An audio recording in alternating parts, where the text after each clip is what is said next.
Tri-Waco, the Greater Waco Chamber of Commerce's annual Olympic and Sprint Distance Triathlon will begin at 6:30 a.m. on Sunday, July 9th at Indian Spring Park. Over 900 participants are expected for this event. The race starts with a point-to-point open water swim in the Brazos River, followed by a flat and fast bike ride on the spectator-friendly roads near the river, and finishes with a run along the Brazos River through Cameron Park, finishing on the famous suspension bridge. Tri-Waco will again include relay options, as well as the aqua bike races. Online registration is open through Friday, July 7th, 2023 at triwaco.org. The Tri-Waco Triathlon is presented by Bicycle World. Again, online registration is open through Friday, July 7th, 2023 at triwaco.org.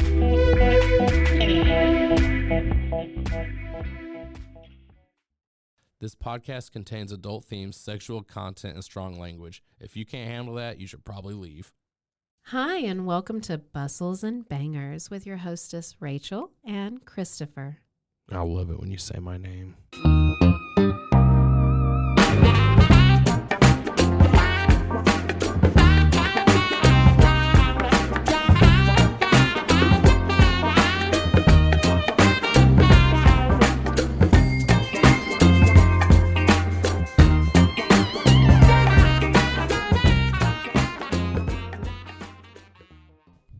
Well, here we are. Here we are having another episode. Do we call it having another episode? Like I'm having an episode. I'm freaking out, man. Anyway, welcome to another episode of Bustles and Bangers with Rachel and Christopher Danger. Hello. And hi. You look really nice. Oh, thank you so much. So do you. Hey. I don't know why. It's just a t-shirt. Well, your face, and I know what's under the t-shirt, and your hair, and your butt. It's really good. Yes, and then I know what's under the pants. Speaking of, we had a fun weekend. Yeah. That was a good time. That was a fun weekend. We had a great weekend. Yeah. Should we give detail? Should we not give detail? I don't know. Maybe I should make it a mystery, and people will have to just ask about it. What'd you do that weekend? What did you do? We had a cookout. It was spicy. Spicy cookout. I'll say only one person came to hang out with us, if that's a hint. People really liked my post recently on social media where I found a little pineapple drink thing at Target. They loved that post. So, maybe we need to do like a spin-off podcast where we're talking about our personal experiences. Maybe. People might love it. Well, anyway, speaking of personal experiences. I'm really tired today. Well, we have a new book to read, so wake the fuck up. All right. Wake up. And so, speaking of personal experiences, I grabbed this book because there were two nudie people on the front. And it looked a little sci-fi hellish, like creepy. So I thought, oh, hell yeah. And I think I flipped through it, or maybe I read the back, and it did say weird stuff like wildest imaginative fantasy we have had the pleasure of reading in a long time. So I was like, okay, maybe it's going to be good. It's called Inside Outside by Phillip Jose Farmer. Hell yeah. That's a wild mixture of names. Is this the first male author we've read? Maybe. And well, let's see how you do for the fellas then. Yeah, it's weird. Okay. He other books that he's done are called The Lovers, Strange Relations. Oh, we have some strange relations. The Green Odyssey and The Alley God. Ew. The Green Odyssey? Yeah. And The Alley God. The Alley God? Alley. That's alley, like right? From outside? Like an alley cat. Yeah. But you're a god. I guess so. I don't know. It's like king of the homeless people. I don't know if this book makes me want to read his others or not, so just hang on for the ride. Have you finished it already? No. I've only done, so this is our first installment, and I've only gotten thus far. Well, maybe I got a little farther. To the intro? Yeah, I had to break it down a bit. But do you want me to read you the intro? I don't know. I'm just here. You say yes. Oh, yes. When a girl asks I would love for you to read me the intro. Thank you. Jeez. All right, so do you remember those old... Nope. Okay. Well, damn. Not asking you. We're asking the I'll audience. sit quietly and All right, listen. audience. Do you remember those old-fashioned snowball paperweights? The round glass ball containing a miniature world of snowmen or igloos, or perhaps a Santa Claus fixed firmly to one side of the ball. The kind which, when shaken, produced a pleasant flurry of floating flakes to obscure, for a little while, the tiny world so safely encased, so much at the mercy of anyone who wanted to smash it. So, since we're talking about personal stuff, Yeah. and you're mentioning snow globes, do you want to hear a Christopher fun fact story? Yes. So, me and a friend of mine, it was actually a group of friends, and maybe, I don't know. But obviously only one of them was important. I think we were in high school. There I think were maybe it was other my people? senior year in high school, maybe All right. 18, Okay. 18, 17, 18. And my best friend at the time wanted to try salvia. Okay. I think I've heard this story, but please remind me. He ordered some on the internet. Wow. Back then? Yeah, dude, it was Okay. crazy. Like, that was really risky. But, Felt like that was easier to do now than then. Oh yeah, way easier now. But this was back when it was legal, so he didn't really have to worry about that kind of thing. He just really had to worry about getting scammed. And Well, and obviously. and you know this friend, and Yes. you know that Yes. he probably wasn't all that worried about it. Yeah. So Yeah. so he orders it, and we're hanging out one night, and he's like, "Hey, come up to this restaurant. We're gonna eat." And I was like, "All right." I think it was a Buffalo Wild Wings when it was at its Nice. old location. Now I'm hungry. Yeah, me too. Anyways, so we were in the parking lot, and all of us, and him and I kind of broke off from the group, and he's like, "Hey, I got that salvia." I'm like, "What, like right here?" He's like, "Yeah." So, okay. So he takes it out, and he smokes some, and I don't know, kind of spaced out for about maybe 30 seconds, 45 Like, seconds. where'd you go, man? Yeah, and he just comes back, like, and he's just like, "Oh, your turn." I was like, what Have the fun. hell? He didn't die. Yeah, so I was like, "Oh, okay." You know, I was impressionable in my youth. Oh, yes. So, we like to try any and everything. so I let her rip. All and right. What was the ride like? I remember pulling, it was out of a Coke can that we found on the That's street. how I 'cause used we were- to smoke my weed. Me too. We were broke. Actually, so, mine was like a Slim Fast can because it was my mom's. Yeah, we used to find Coke cans or whatever. We didn't She's care. like, We I just- know you're not drinking my Slim Fast. Where is it going? Like, you're not drinking it either, Mom. Yeah. I mean, put it to use. I like recycling. Yeah. Um, Now there's a bunch of cans out in the woods where I used to live just oh, randomly. you filthy. You should have thrown them in your neighbor's trash can. Well, no, all my neighbors knew it was like they would have known. No, they would have suspected. They were all no, they were all like family. It was 8 houses. Everybody would have known. We were the only 2 teenagers there So at start all. dropping them down people's chimneys. We're the ones driving wildly down the road and setting off fireworks during a burn ban. Yeah, they knew it was. They would have known. So I'm sitting in this parking lot, let her rip on some salvia, and everything seemed okay. As it does at the very beginning of but anything. everything felt like it stopped. So anyway, so Calvin looks at me, and it'd been about a half a minute or so, and he was like, "How do you feel?" And I was still kind of, I was like, "I feel fine, but I have to ask you why you're in my snow globe with me." And he was like, Aw. "You're in a snow globe?" I said, I think so. Aw. And I was looking around, and then it all kind of like faded away, and I was like, "That was weird." It's like, "Do you want to do some more?" So I don't think so. Oh, yeah, because that's kind of a scary feeling, too, that was if a you one think and about done. it, being trapped.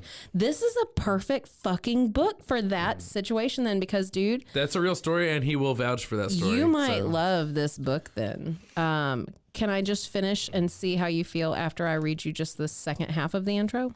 Yeah. Imagine such a world, immeasurably large enough to have its own interior fixed sun, but a world still finite. Do you say finite or finite? I say Because finite. it's infinite.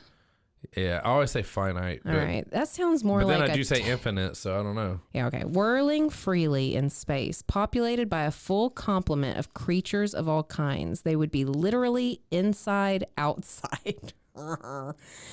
But they would not Stupid. know it, not at first. They would try desperately to find an answer to who they were. What was their universe? What was the purpose of their lives, much as people do on Earth? And when disaster struck, when the hand shook the snowball, they would try desperately hard to survive, and some would find the answer. Oh. Are you ready for this? Are you ready?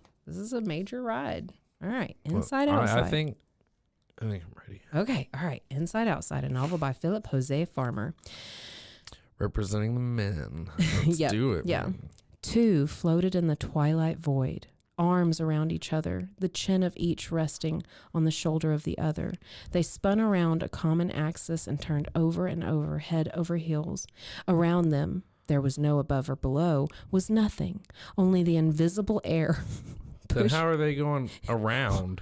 What other type of air is not invisible? If there's not a bottom or a top, how are you spinning?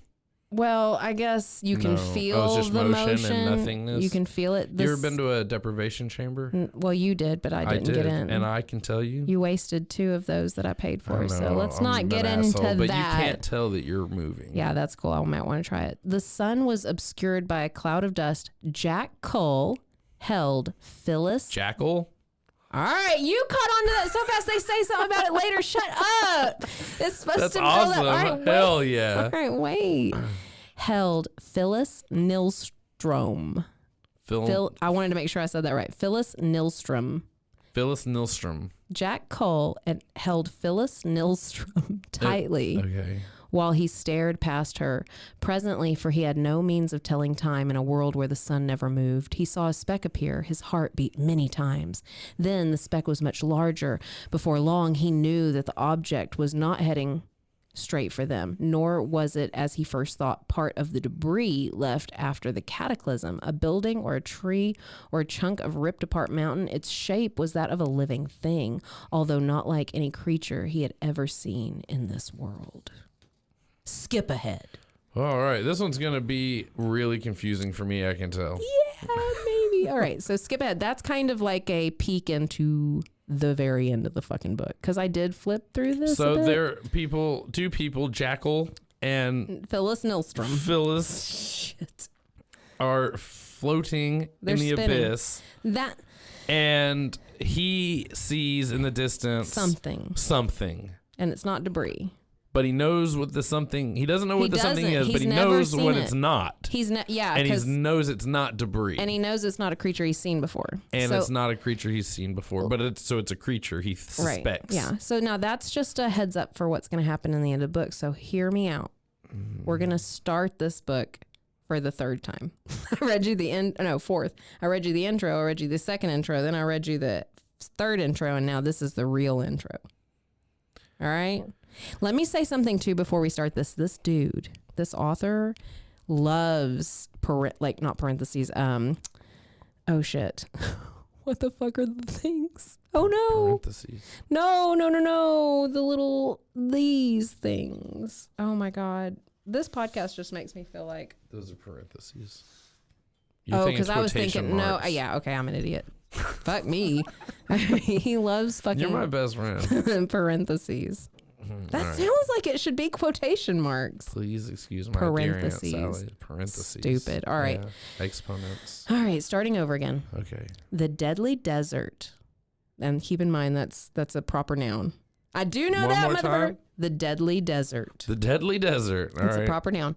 Was the old hell with its fires burned out. Oh. So said the old timers.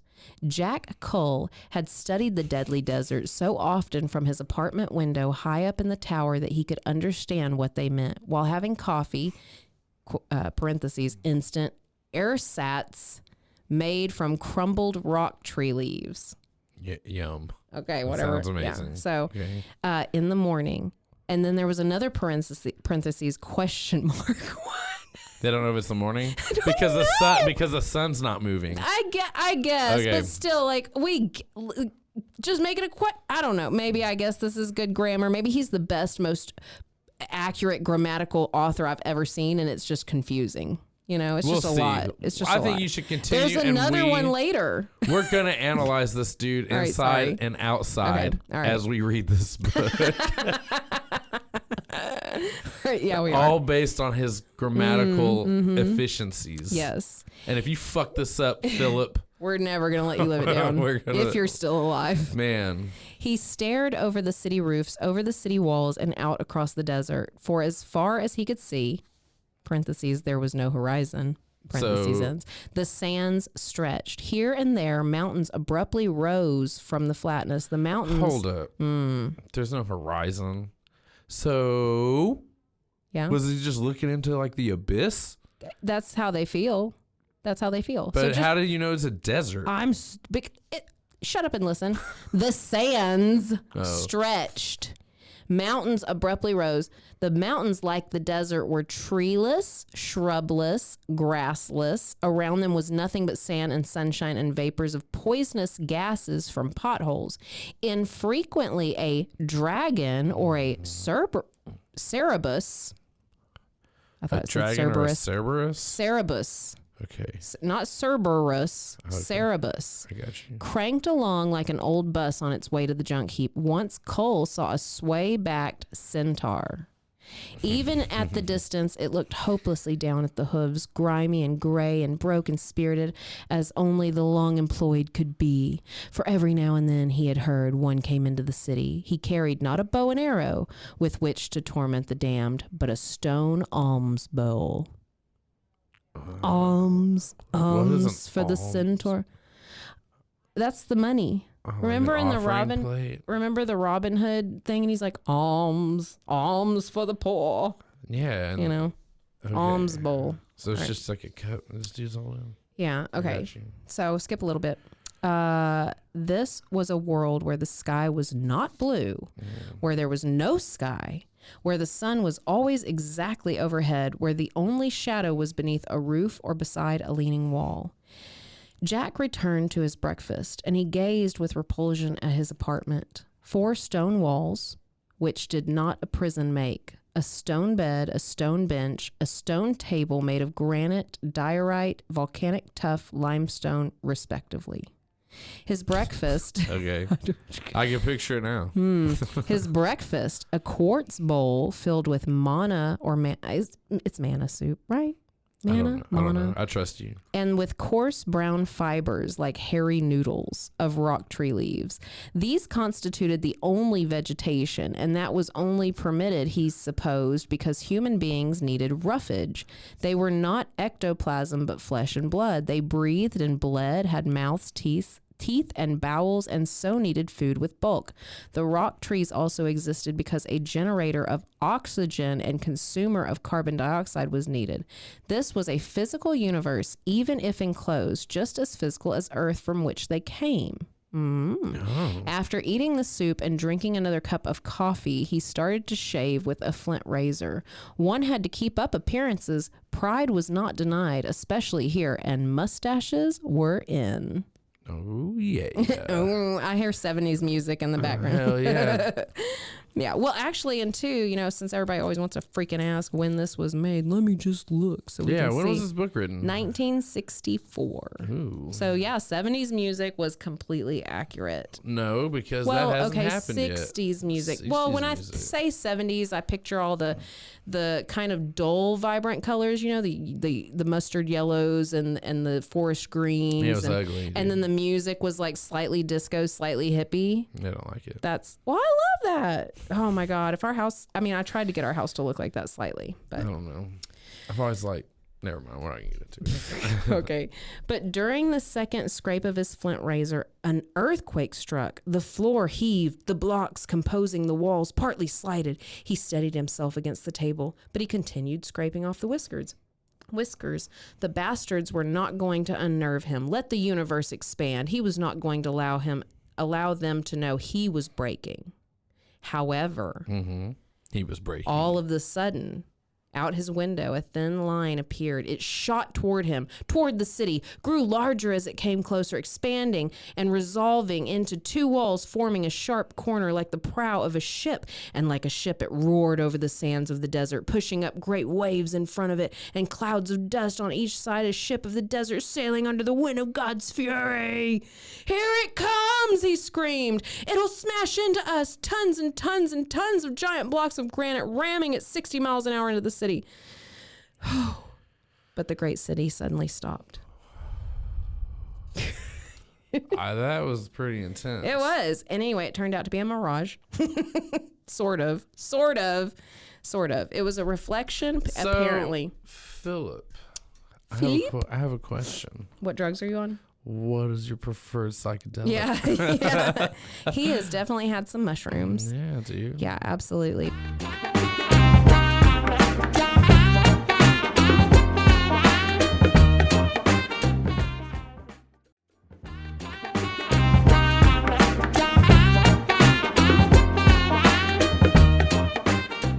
Well, anyway, so now the city with flaming towers was gone because it was actually a reflection of something from thousands of miles away. Now, the earthquake actually did happen and shit did happen. Shit happened. Shit happened. Shit hit the fan.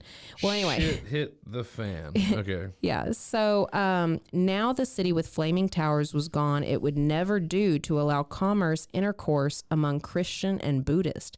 Each must suffer his own hell. The authorities would see to that. Authorities is also a proper noun. So they are a entity.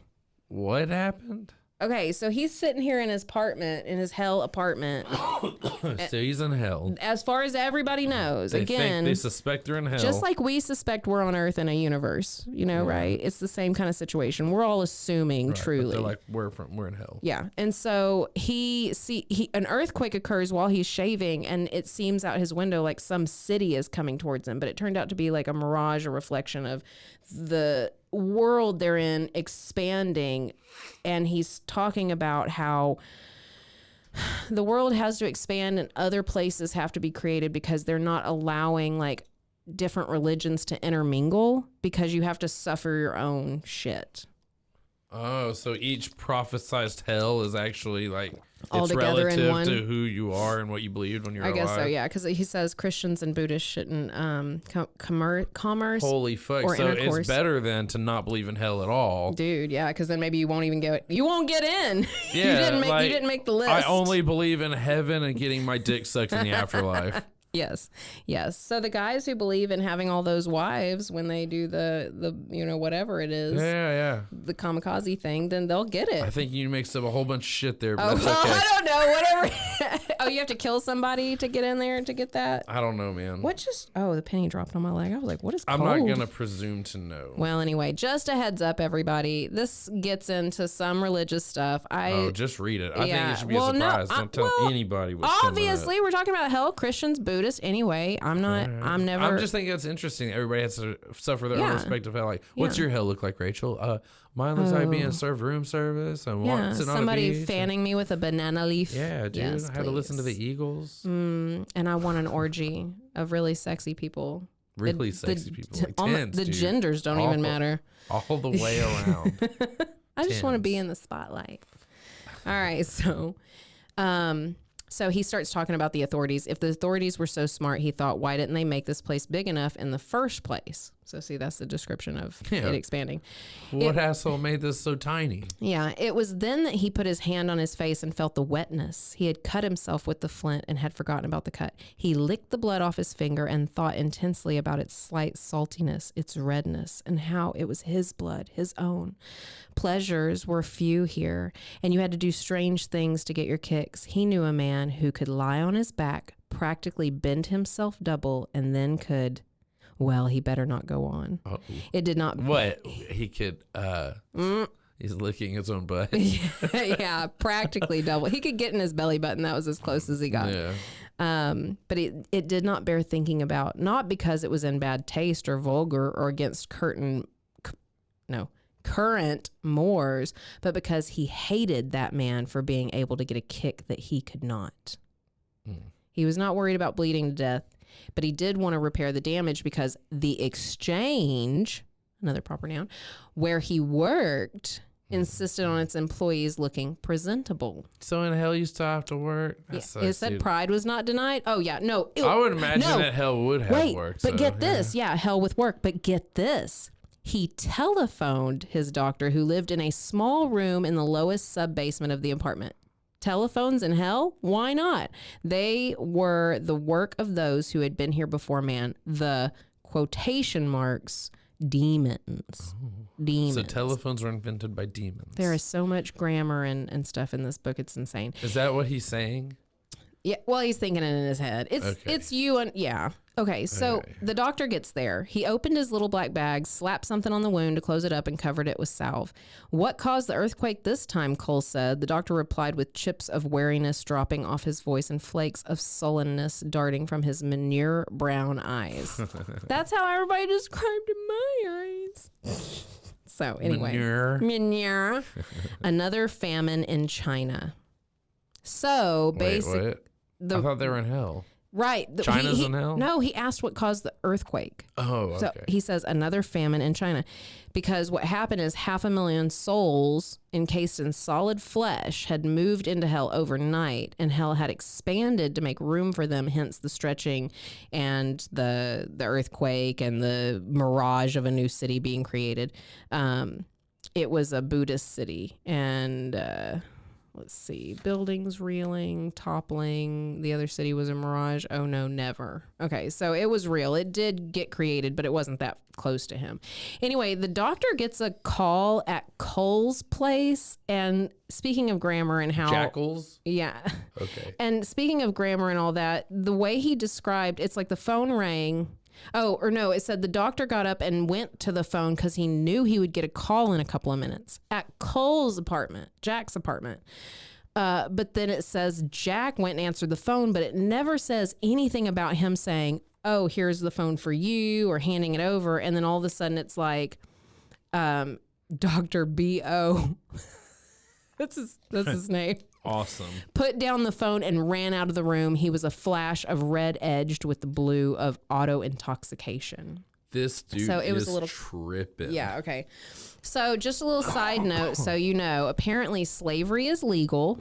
In hell? Yeah, and they also they refer to some of the creatures as fiends. And those are not human beings, apparently. Fiends? Mm-hmm.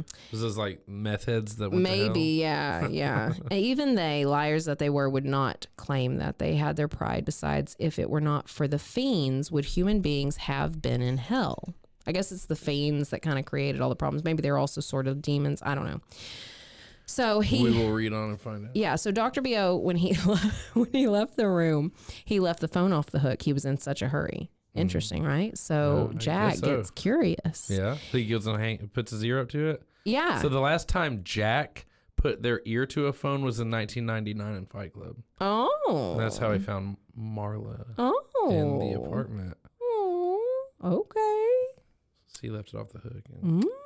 That's right. I do remember that part. So this reminds me of that. All right. You know, we might actually like this book. It might not be terrible. It's hard. I'm interested. Well, I'm very confused. I make this much more interesting than it is when you have to read it quietly alone by yourself. That's why I listen to you read instead of reading them myself. It's almost more entertaining for me to listen to me read it at the podcast recording.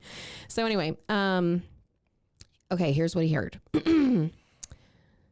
There was a hum of a line waiting to be used, then a voice with a Slavic accent saying, somewhere deep below. It has to be, because the only place we've never been. Look in the sewers.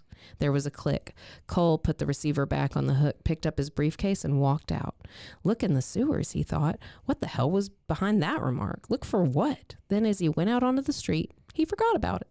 Oh, well, perfect. Oh, okay. Well, whatever. I live in hell. There's demons and centaurs and Cerberuses. Yeah, you want me to go to the sewer? No. Cerebuses. Well, they talking to the doctor, supposedly. Or maybe he just heard them over talking to whoever they were on the other line with. I don't know.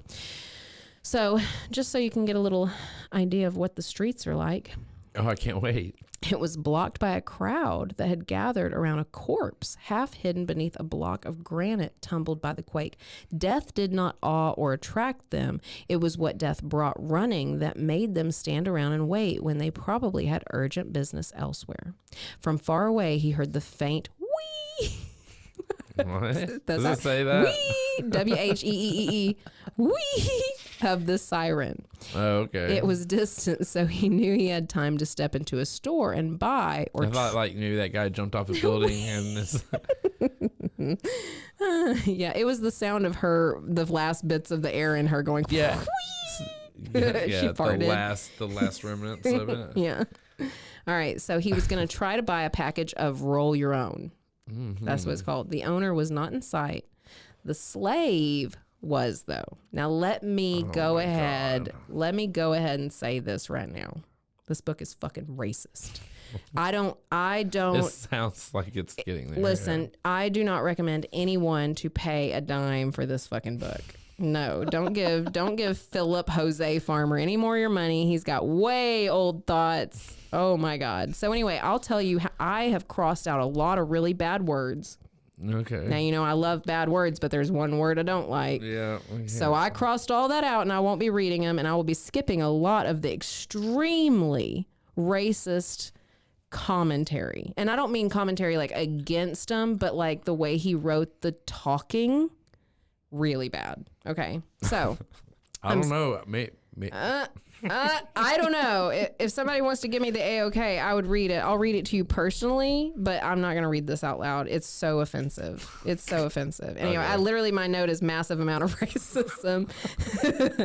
Okay, but anyway, they're talking about this slave, and apparently this slave came from being a slave of an angel. He calls himself an angel slave. Like Oh, he so there's was slavery in heaven too. Yeah, apparently. Oh. So I'll tell you which angel it was. Hold on. Where is it?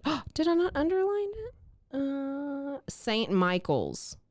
Dang. Saint Michael's. The tippy top, huh? That was, so this guy says he used to be Saint Michael's houseboy.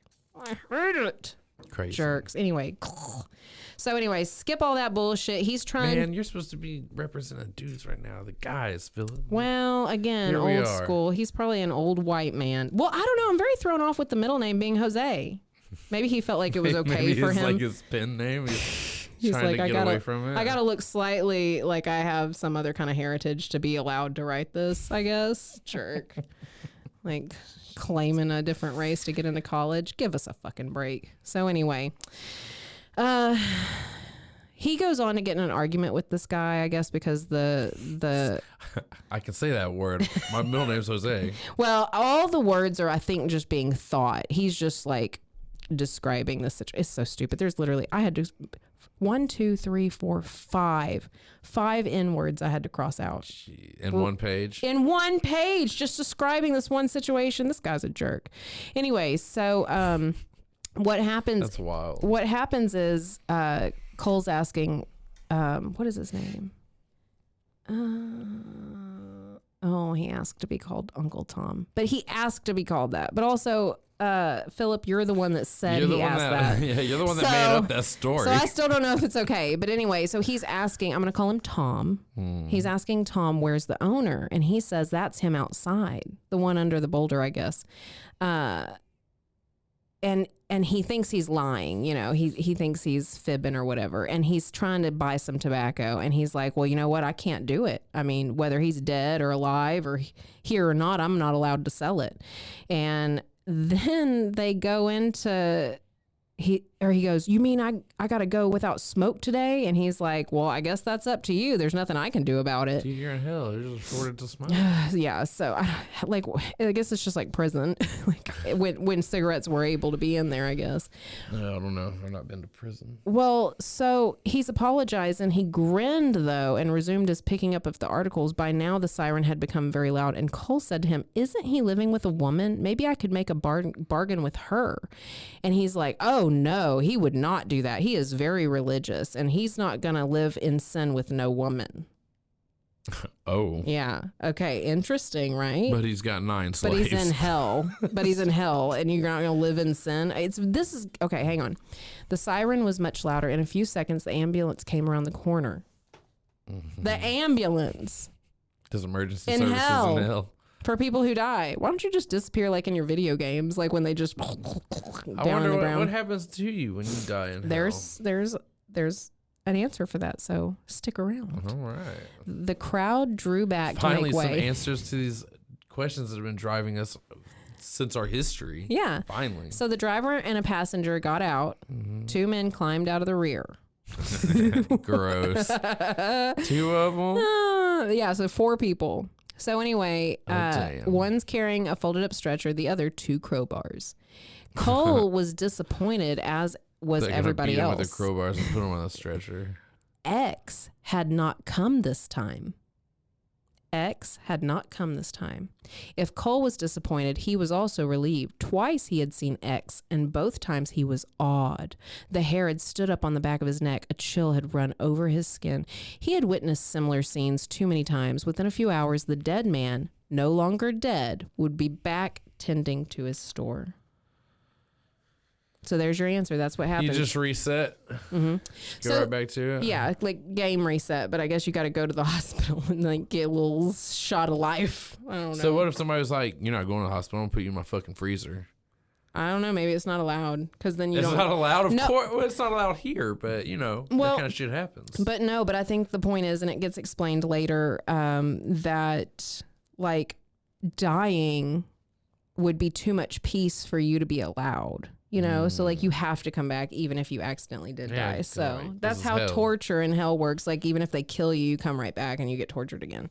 Well, anyway, so it goes on to, there is a lot of descriptive shit in this book. So he goes on to explain an example of his Earth and like imagine a snow globe. Oh, I've done that. Yeah. But on the, if you're standing inside and you're looking at the curve, from the sides up, from in front of you up, from behind you up, they're all covered in buildings and shit.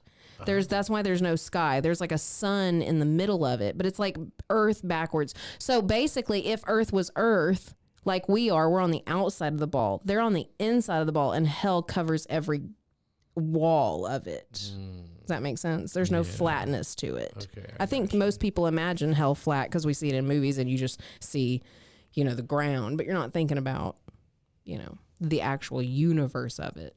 All right. So naked. Very deep. Very deep. Yeah. So here we start. Naked. Oh, my favorite way to start. With a briefcase. Oh, even better. He walked the streets of the city.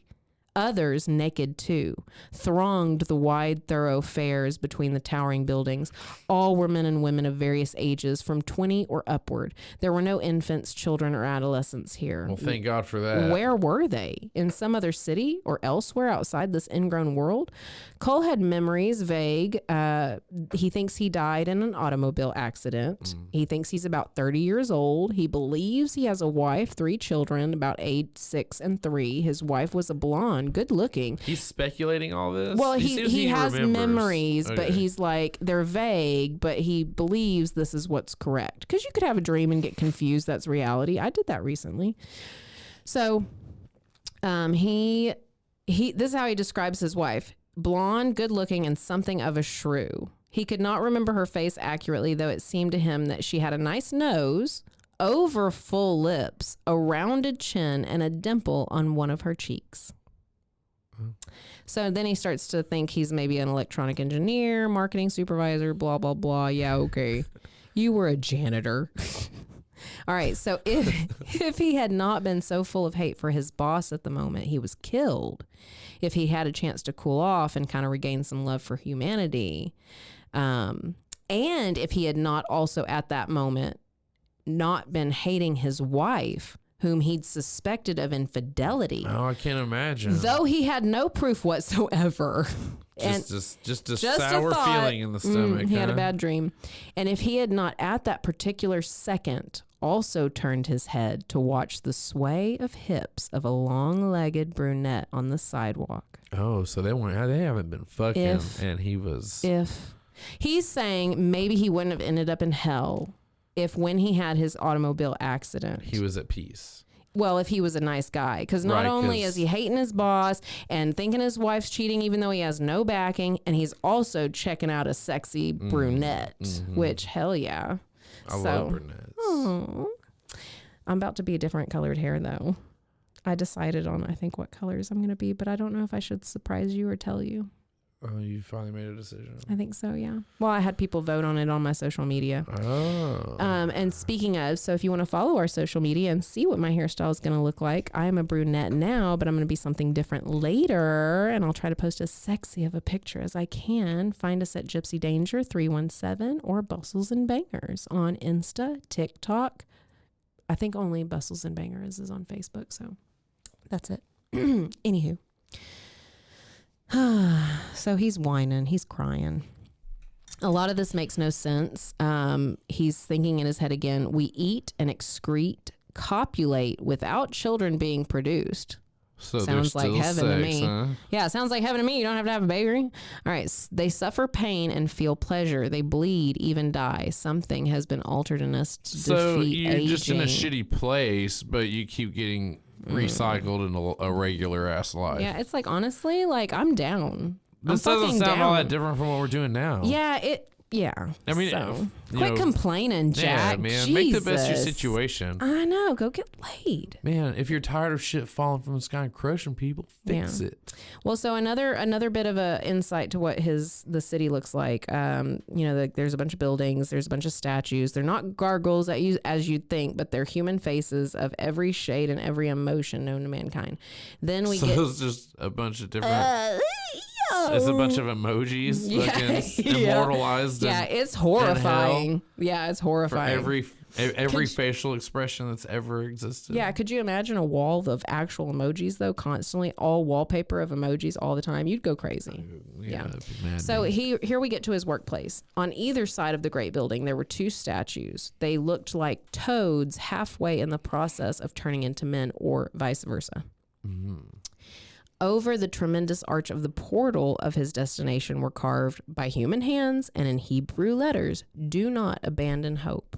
He stepped through the portal and into a hallway 100 feet wide and 300 feet high.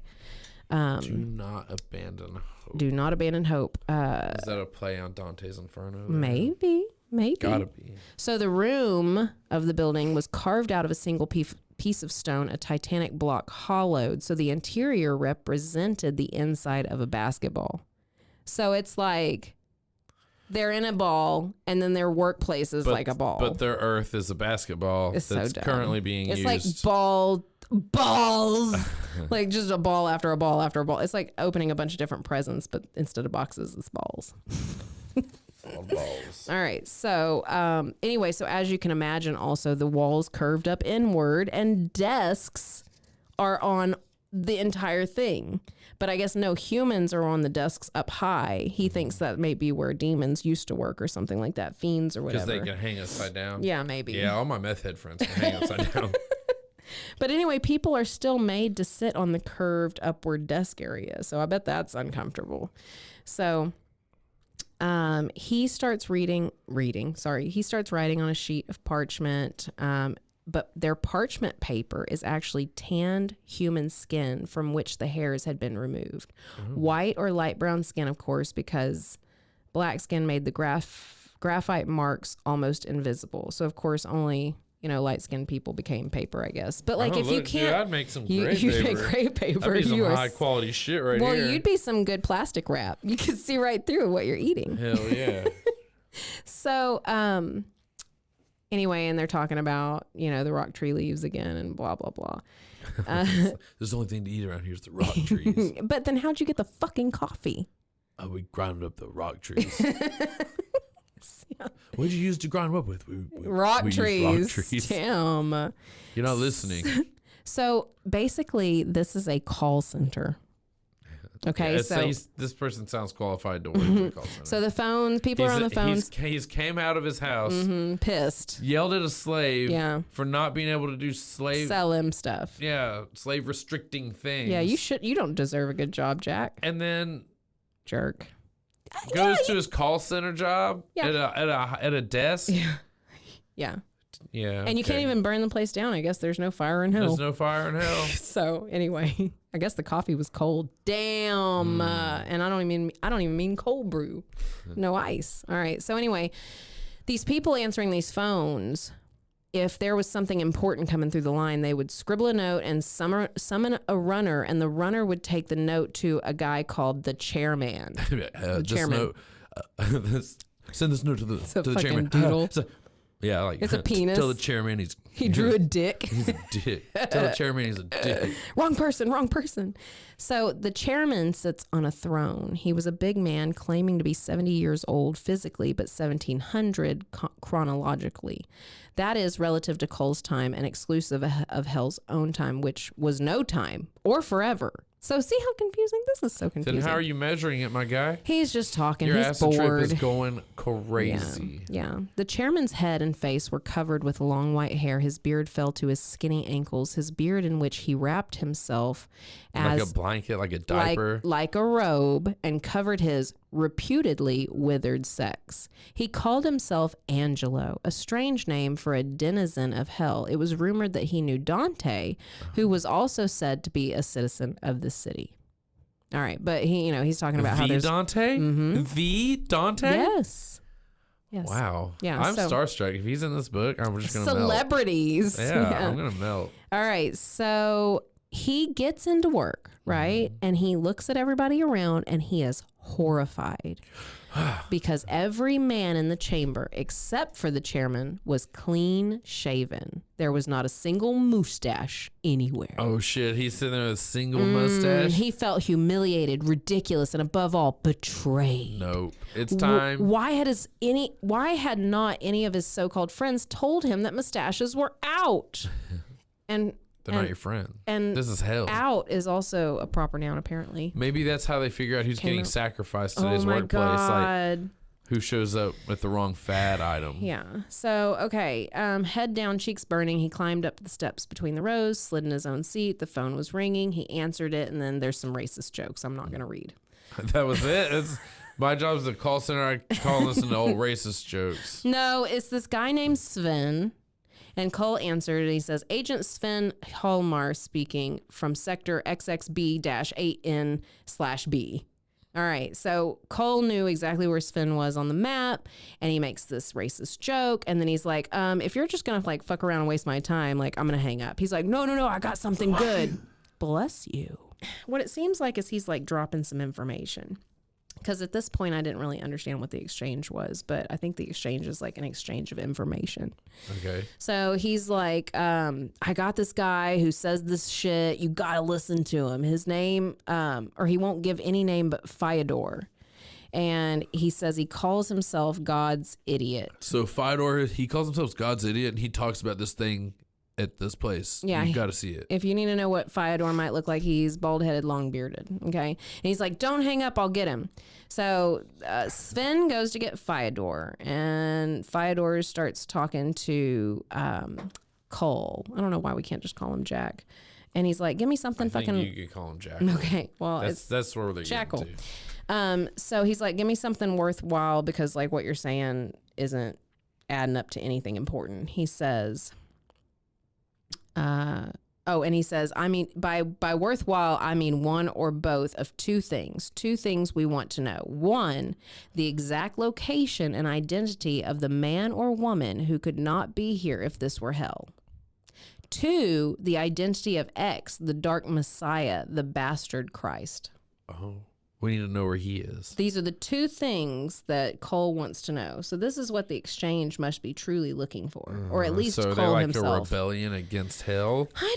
I think they're trying to figure it out. I don't know if they're quite a rebellion, but they're trying to figure like some a shit out. research team. Maybe a gossip call center. I don't know, like where's she at? What was she wearing? Oh my god! Like the Hell's tabloids. Yeah, it's a newspaper. Donald Trump has fused himself to a chicken. Yeah, I haven't caught that out of this yet, but maybe that's kind of what it is too. I don't know. It's a little confusing. Like you got to come quick and see it. Mm-hmm. So here's Fyodor talking. Okay. You know for a fact, said Fyodor, that Christ visited hell for 3 days while his body was in the tomb. 3 days while he preached the true God and so liberated all the virtuous pagans and pre-Savior Jews who had been condemned to suffer hell until he came. And he freed them. His presence and appearance allowed them to go to heaven. So Abraham, Moses, Socrates, Gautama, all these and many more who had sought the true light but were unable to see it because he had not come yet, all these believed him and so were able to pass out of the gates of hell. So let me get this straight, Philip. Mm-hmm. Every hell is relative to what you believed, as is every heaven. Religious segregation in hell. But Jesus came for 3 days. He was and liberated like, "What's up, guys? Let's swim." everybody that believed in him. Prior to his Yeah, because they didn't know. birth, death, because they were life. just innocently confused. They didn't know. Okay. How could they know? Got you. Yeah. So Fyodor cried shrilly, but did he leave? Did he leave? Who? Christ, Jesus. Oh, is he still? Did he leave? But did he leave? Did he leave? Fyodor's freaking out Oh, okay. because he's like, I thought you were asking me. it's like, no. I didn't know if he left yet. I haven't read the book. Fyodor is talking to Cole. Remember, and he said, Jesus came for 3 days, Yeah. preached the good word, saved all the pre-saviors and pagans that believed in him. But did he leave when they left? Is he still there? And he's like, Cole's like, what in hell are you talking about? Well, anything in hell that you're talking about, you just say, what are you talking about? All right. What the hell are you talking about? Yeah, that's what I'm going to start saying. All right. So Christ came down and was captured and imprisoned by means we can't guess. By really mean people. By really mean means, but which we may surmise were not beyond the powers of the devils, of course. They could not imprison him without his consent, but he tactfully gave We it. opened up a Chick-fil-A on Sunday and he reasons of his visited own. and then we stopped time. Yes. All right. So anyway, more blah, blah, blah. Played traitor to hell. While the true Christ, for the sake of sacred soul, thought lost forever, gladly remained in his prison in hell. So that's their conspiracy, I guess. That's what Fyodor claims, that he's like, I know some things and I have some ideas. Okay. So I know some things and I have some ideas. yeah. So, well, and at that point, Cole is like, oh my God, I wasted all this time with this nut. Okay. Yeah, I need to get back to work in my call center. Yeah. My boss Jim is going to fire me. Yeah. Well, so Jack agrees to go meet Fyodor to talk more privately. And he's like, you know where I am. I'll wait for you here. And the phone clicked off. So Jack does not try to call Sven back and ask for anything. He decided instead to go directly to where Sven and Fyodor were. And he had to ask permission to leave. But after he explained that this Fyodor was a possible treasure house, he was told to go ahead. So clearly, you know, the chairman's like, yeah, we need to dig up some shit. So let's see. I have no idea what's actually going on. All right, well, hang tight. Let's see. He's whining in his head, complaining he could not chance leaving his post. There were no compensations. One of the compensations, I think that he's talking about like back in the day.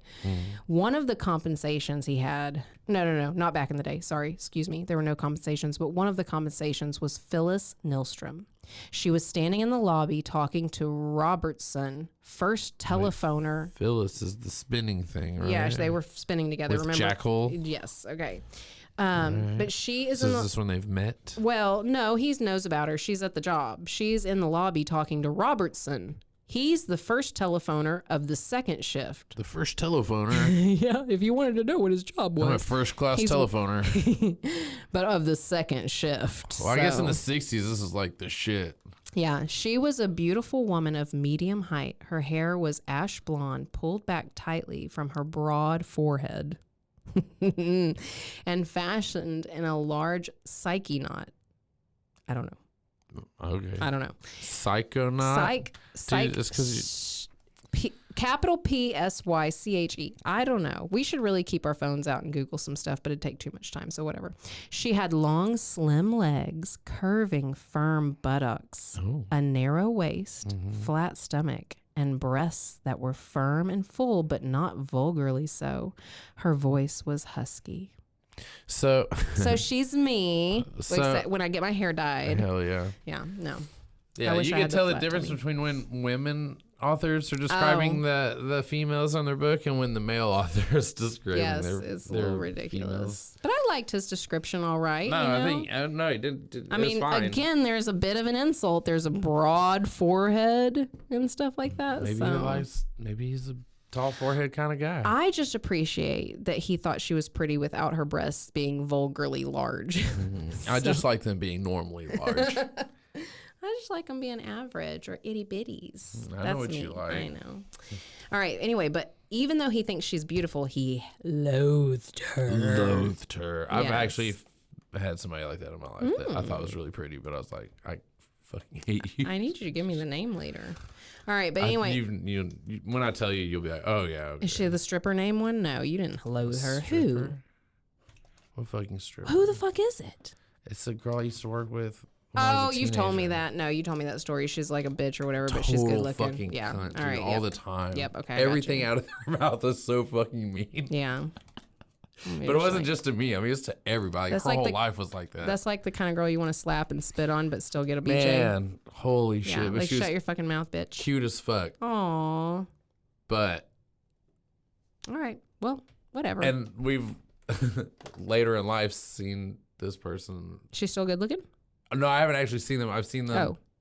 I've seen their name. Oh, come across. Like, yeah. Like you might know this person. All right. So. Well, so here's why I guess he hates her. A party was given by the head telephoner of sector XXB-1A/1. He was introduced. That's my sector. He was introduced. That's my boss. He was introduced to Phyllis by Cardinal, who informed him he could shake hands with her, but that was to be his last intimate contact with her. Yeah, Cardinal only shakes your hand once, man. No. Whenever you work for him, No. you get one handshake. The next handshake he gets when he's firing you. No.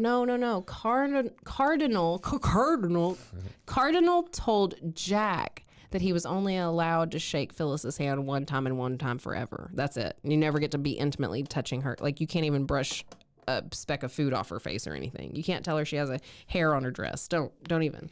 So, but he couldn't keep his eyes off her at the party, and he wanted her more than he'd ever wanted any woman. But he kept it quiet, and they kept accidentally meeting up at work parties and things like that, because that happens in hell. Accidentally bumping into each other outside when nobody else is. Mm-hmm. I guess she was with Cardinal at the time, maybe, and that's why there was some possessiveness. But apparently, he had nerved himself to tell her he loved her. Knowledge of her relationship at the time with Cardinal had helped him gain courage, for he knew that the two were unhappy with each other. Well, to his surprise and delight, Phyllis had responded. She told him that she loved to move into his apartment. That is, if something happened that would demote Cardinal at present, and Cardinal still held much power. If she left him for Jack, she might disappear, murdered, and dropped into sewer by Cardinal's agents. Cole did not have enough power to protect her. Oh. So sounds like Jackal needs to go through a montage and fix up his game. Well, a short time later, someone called Zambini, telephoner for one of the smaller sectors, was caught by two of Cardinal's bodyguards in Cardinal's apartment. They killed him and then searched for their boss, not finding him, yada, yada, yada, blah, blah, blah. So clearly Cardinal's quite possessive, will murder you if you look twice at his wife, blah, blah, blah. So he hates her, I guess, because I think she got the guy killed or something and maybe lied about it. Well, if she lied about it, how does he know? Everybody's assuming. Everybody's an ass in hell. Yeah. They're all assuming. So he passed her in the lobby and he said, "How are you?" She said, "I'm fine. I want to speak to you alone." Robertson looked startled. He glanced with narrowed eyes at Cole, then said, "Be seeing you, Phil." "Not for some time," she answered. She reached out and placed her hand on Jack's arm. "I understand you're taking a long trip," she said. "Way out." Because he's got to leave to go meet Fyodor, but it's a long trip. Mm-hmm. And he trembled a little at the touch of her hand, and he became sick with the pain of wanting her. Mm-hmm. Oh! Yeah, but he became sick with the pain of wanting her. He loathed her, but he wanted her back. All right. My dick's hard, but I really hate you. So, let's see. She says something about, that I can talk to you, don't be nervous. And he's like, "I'm not nervous." And she's like, "I'm sure you're not." And he's like, "Damn it, I'm not."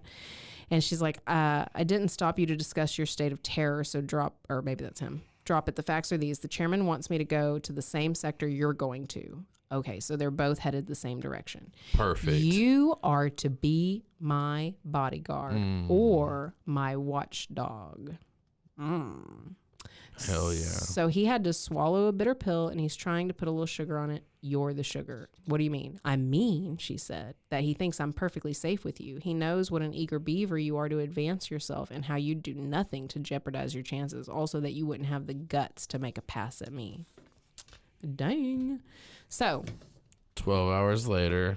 So apparently at some point in time, Jack had referred to her in maybe verbally or maybe mentally as a beaver. Oh. And he thinks maybe that's the wrong description. Oh, wait. No. I can see your beaver. No, I didn't think you were a beaver. I didn't say you were one. I said I could see it. your beaver. No, well, I fucked up. She Remember that says, beaver we saw a couple weeks ago? Yeah. That was pretty cool. Hey, you know what? Everybody stop fucking littering. God damn it. Yeah, that was pretty weird. Mother There's a Earth lot is of sexy as trash around. fuck. And like, you're trashing her up. Ugh, so unclassy. So Beaver anyway. was cool shit, though. He was. I hope he's okay. So anyway, I fucked up. She was talking to him. Perhaps, she said, beaver was the wrong description of you. Wouldn't jackal be a better term? A jackal among lions. Jack Cole. For a moment, he did not understand her because it had been so long since he'd spoken English. And he was like, what were lions? What's a jackal? And he knew why she used English. Only with it could she make a pun on his name. So she's like, shall we go? And she beckoned a servant. Now she's speaking English. Yes. So,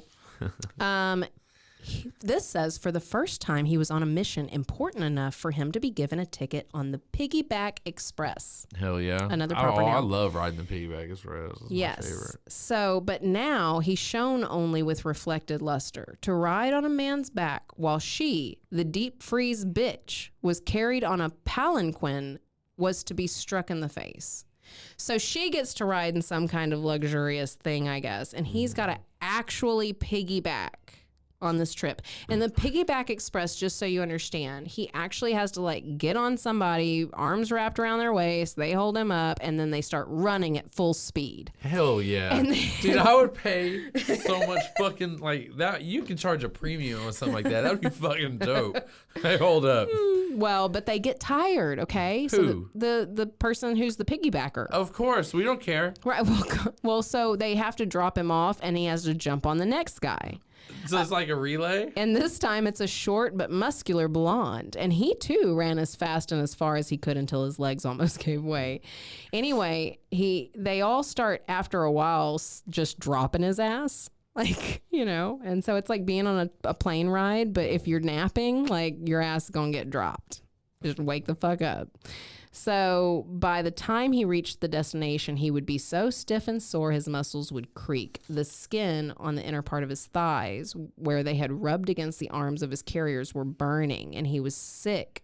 Oh, he said he was seasick or bounce sick, whatever you please. Sick. It feels like this. 3 times he had to halt his ponies, not capitalized, while he got rid of his soup and bread.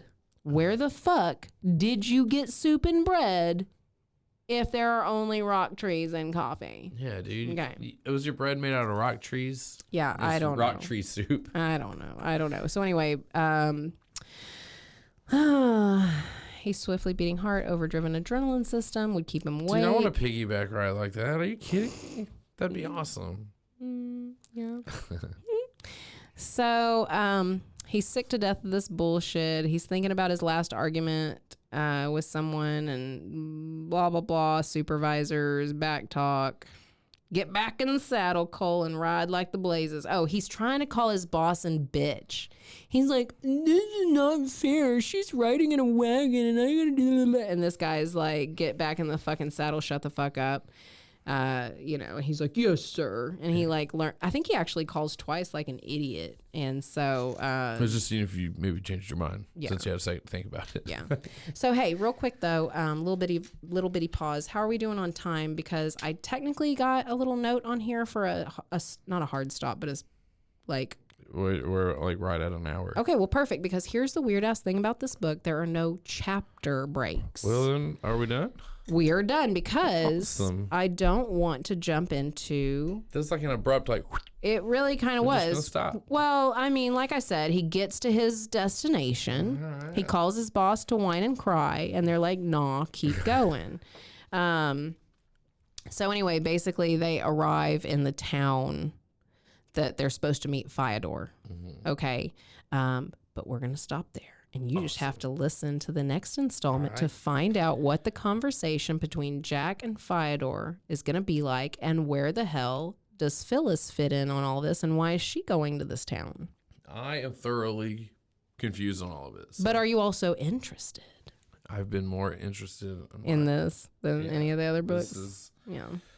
Well, anyway, you know what? To tell you the This one's truth, crazy. I was reading this one and I was almost like miserable with it at first, but now I'm pleasantly surprised. So anyway, thank you for listening to the first installment of Inside Outside by Phillip Jose Farmer, a weird hell-based sci-fi about naked people going to work with their briefcases and riding piggyback and racist slave yeah, people. getting a good restart if they die, and it's not that bad, but it's kind of bad. So anyway, if you want to find out what happens to Jack Cole and Phyllis Nilstrom, please listen to the next one.